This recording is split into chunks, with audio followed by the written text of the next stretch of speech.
যারা বাংলাদেশের স্বাধীনতাকে অস্বীকার করেছে তাদের বিশ্বাস করার কোনো কারণ থাকতে পারে না বলে মন্তব্য করেছেন বিএনপির মহাসচিব মির্জা ফখরুল ইসলাম আলমগীর। তিনি বলেছেন, যে শক্তি 1971 সালে দেশের স্বাধীনতার বিরোধিতা করেছে সেই স্বাধীনতা বিরোধী শক্তি আবার মাথাচাড়া দিয়ে উঠেছে। আজ সেই শক্তি ভোল পাল্টে এমন ভাব দেখাচ্ছে যেন তারাই নতুন বাংলাদেশ করতে পারবে। দেশের মানুষ একথা বিশ্বাস করতে পারে না। আজকে আবার শক্তি ভোল পাল্টে চেহারা পাল্টে তারা কিন্তু এমন ভাব দেখাচ্ছে যে তারাই নতুন বাংলাদেশ করতে পারবে। আমরা কেন সারা বাংলাদেশের মানুষ একথা, আমরা তো 71 সালকে ভুলতে পারি না। আমরা যারা দেশ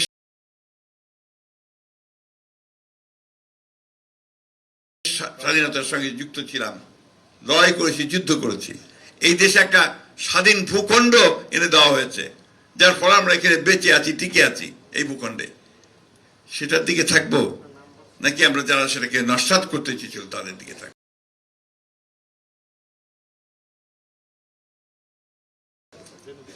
আজকে এই প্রশ্নগুলো আসছে এই জন্যে যে এই শক্তিটি আবার মাথা চাড়া দিয়ে উঠেছে। এই শক্তি আজকে আবার মানুষকে বিভ্রান্ত করছে সেই ধর্মের নামে। 1971 সালেও কিন্তু সেই ধর্মের নামে বিভ্রান্ত করতে চেয়েছিল। অথচ এই শক্তিটি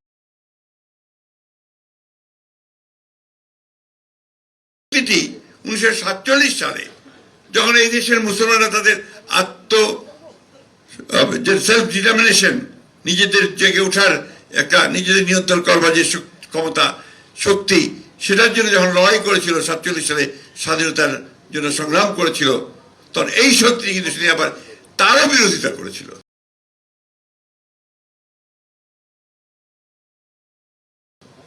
এটা কিন্তু অনেকেই আমরা ভুলে যাই।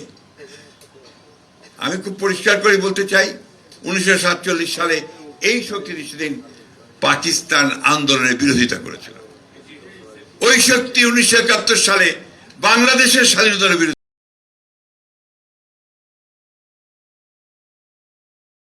করেছে। আজকে আবার শক্তি ভোল পাল্টে চেহারা পাল্টে তারা কিন্তু এমন ভাব দেখাচ্ছে যে তারাই নতুন বাংলাদেশ করতে পারবে। আমরা কেন সারা বাংলাদেশের মানুষ একথা বিশ্বাস করতে পারে না যে আমার জন্মকে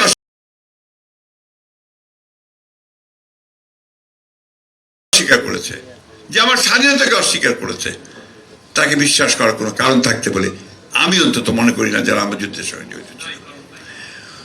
বন্ধুগণ, আমরা বারবার পরীক্ষা দিয়েছি, বাংলাদেশের মানুষ বরাবরই স্বাধীনতার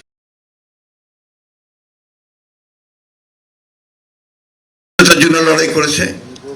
তার নিজের যে অধিকার, সেই অধিকার আদায়ের জন্য লড়াই করেছে, তার নিজের অস্তিত্বকে রক্ষা করবার জন্য লড়াই করেছে। আজকে থেকে না, সেই মোগল সাম্রাজ্য থেকে, মোগলরা যখন এই দেশে